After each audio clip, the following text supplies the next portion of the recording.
چشم و چراغم مادر، تنها گلزار باغم مادر، بعد از خدا تنها امیدم مادر، من با دعایت رو سفیدم مادر.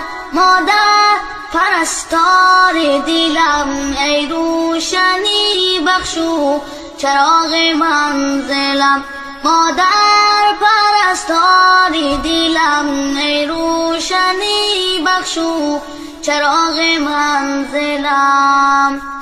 در قلب منی این آرزوی آخر است، گویند بهشت در زیر پای مادر است. ای وای من قدر تو را نشناختم، من را ببخش تنها به خود پرداختم.